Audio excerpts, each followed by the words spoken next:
name is Joshua Mitchell, and welcome to another edition of Conversations Across Generations here at the Young Ministers Corner of the African American Lectionary. As a recent graduate of the School of Theology at Virginia Union University, I decided to go back to my school and to interview two of our esteemed professors, the Reverend Dr. James Henry Harris and the Reverend Dr. Boykin Sanders. What was scheduled to be about a 30-minute conversation turned into 2 hours worth of discussion about young preachers, education, ethics, sexuality, and much, much more. And so the following are clips from the conversation that we had, and we hope that you will be enriched and enjoy it. Dr. James Henry Harris is the esteemed professor of homiletics and practical theology at Virginia Union University. He's the pastor of the Second Baptist Church in Richmond, Virginia. Dr. James Henry Harris has served as the president of the Academy of Homiletics and has written numerous books about homiletics and the Black church. Dr. Boykin Sanders is the esteemed professor of New Testament and Greek at the Samuel DeWitt Proctor School of Theology. He is well known in the academic community, having written many books, including Blowing the Trumpet in the Open Court, and has over 24 years of pastoral experience, including having served as the pastor of the Dexter Avenue Memorial Church, where the Reverend Dr. Martin Luther King Jr. served as pastor. We hope that you will enjoy these clips, that they will enrich you and empower you here at the Young Ministers Corner for the African American Lectionary. Let's go. To do the work that's necessary in the 21st century.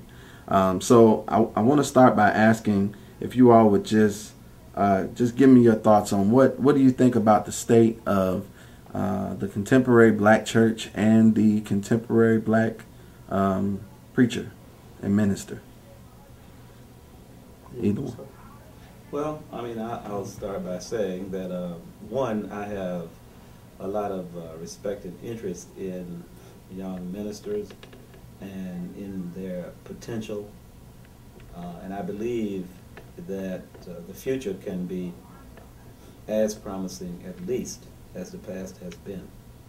So, in saying all that, we do see a lot of changes taking place in the African American church, where there seems to be a growing interest in some of the things that are embraced by popular culture and popular society and so forth.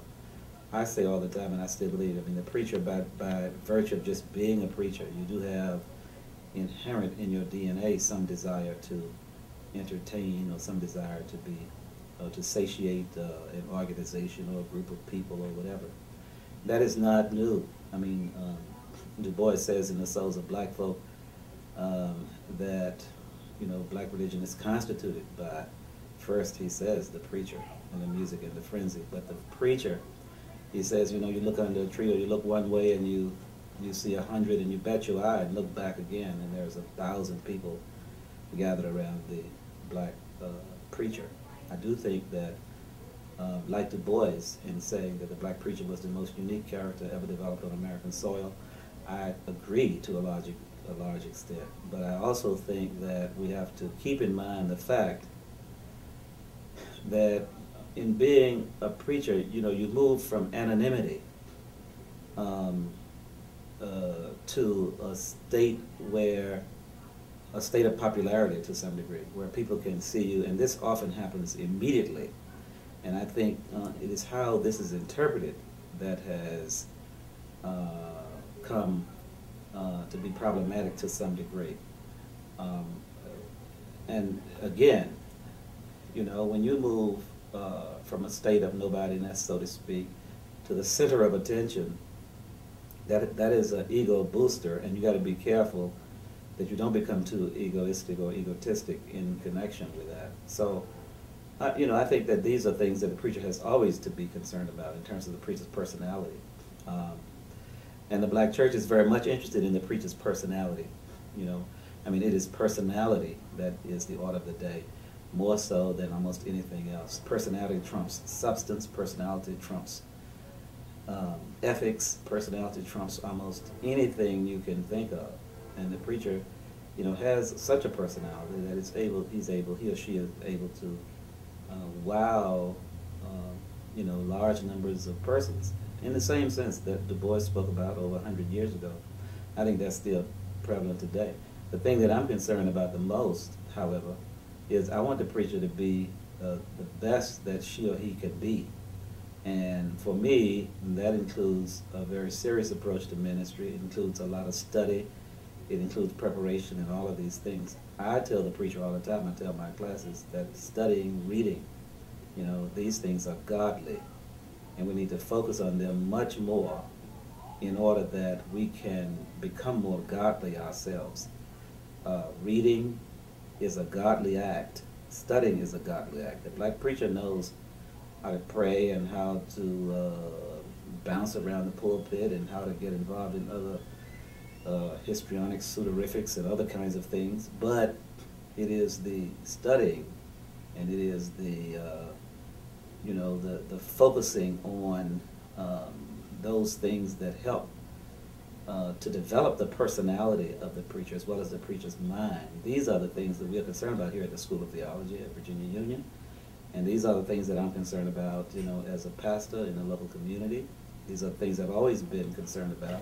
I guess I have been taken aback somewhat by what I would call our postmodern dilemma, in America and all over the world, where people are not connected and rooted in something of the past, but think of themselves in some ways as just the beginning of something that was recently created, and in some sense disconnected with what has gone on prior to this time. And I think that's the dilemma, basically, of the young generation of preachers that we have in America when we talk about the black church, especially. There's a lost sense. There is this disconnect. And I think about my own career, that I pastored for 24 years and eventually came out of the pastorate. And I think it had to do really with the dilemma I was in personally, of having so many things to do and trying to mind two jobs. One was to teach in the seminary. The other one was to pastor in the church, or pastor, in the community. And I came to a place where I was no longer able, as such, to do that successfully. But I think there was another reason also, and that was the sense of what the purpose of the church would be.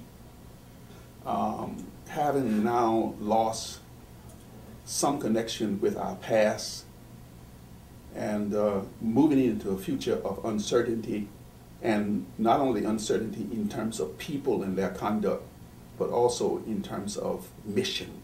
What is the mission of the black church? That was a great concern of mine. And so I thought that the thing to do was to concentrate on trying to teach younger preachers, in some sense, what I thought the responsibility should be. But then in the process of doing it, there is a sense now that people are not grounded in a tradition that was bequeathed to them, that was passed on from generation to generation, because we live in a new day. And I think that Dr. Harris would probably agree that one of the things that we do when we move from historical criticism to this kind of literary criticism or to postmodern developments is the fact that you're greatly concerned about accommodating, the accommodation factor. You don't want to offend anybody. It's called being politically correct. And by being politically correct, the prophetic voice of the church is missing, because there's a great sense that you have to be careful about what you say in the church, how people respond to it, and whether you are sure to, whether you have touched the various elements or persuasions within the church in a way that would not offend them. And that is what the big dilemma as I see it, and the challenge that I see with the young black preacher today, is that the preacher must in some sense be an entertainer. Yeah, Because- but I agree with you. But I also think that the preacher historically, I'm not a romanticist, so the preacher historically has been an accommodationist to some degree. I mean, not just an accommodationist, because there's always been a radical element to the black preacher and to the black church. But to a large degree, there's also been this accommodationist strand that has been, I think you would agree, has been a part of the historical black church and the historical black preacher as well. But I think the depth of your concern has more to do with this almost erasure or obviation of history, as if historical past has no validity.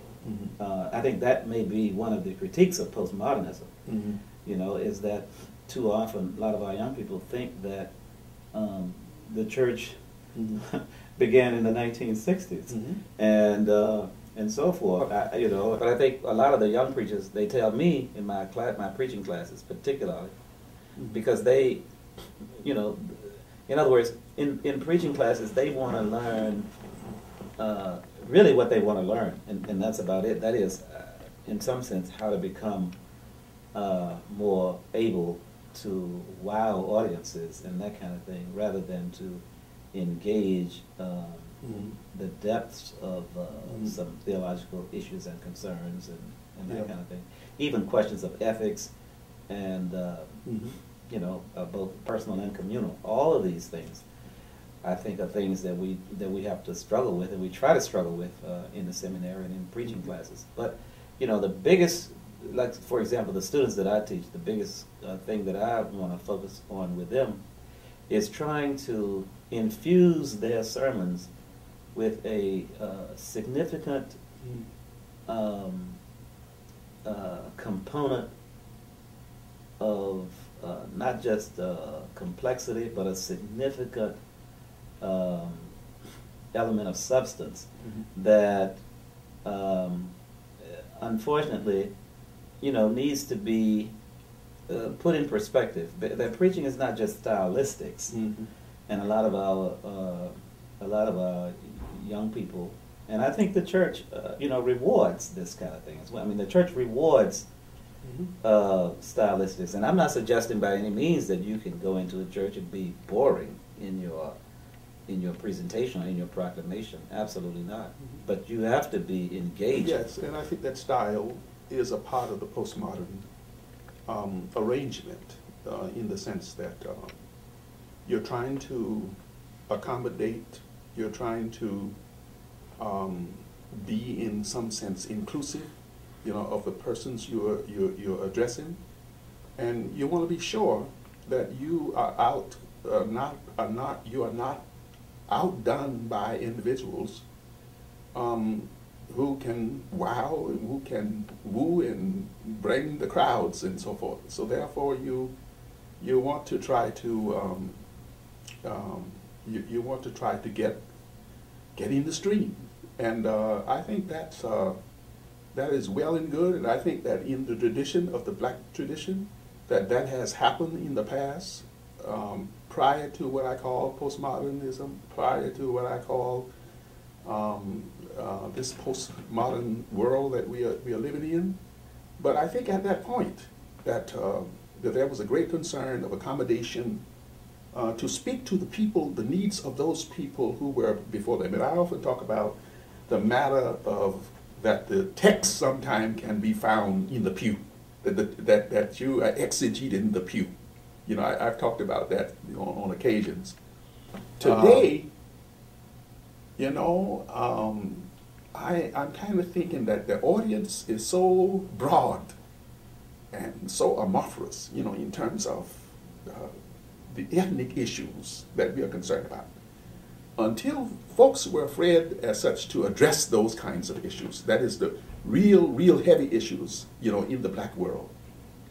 Because of Trayvon Martin, because of what happened in Oklahoma, and because other little things that have happened, especially during the Obama administration, in terms of the nation's response to his presidency, I think we are now beginning to move from the whole issue of accommodation to call, a good bit. And I think that's a hope, that's a little bit of hope, in terms of, that's hopeful. I mean, that is something that I believe is very positive, for us, that we are beginning to address once again some social issues that bother the people, and we are realizing that the postmodern dream did not materialize, and things are falling apart, and we are beginning now to address, and I think that's where the prophetic voice comes again.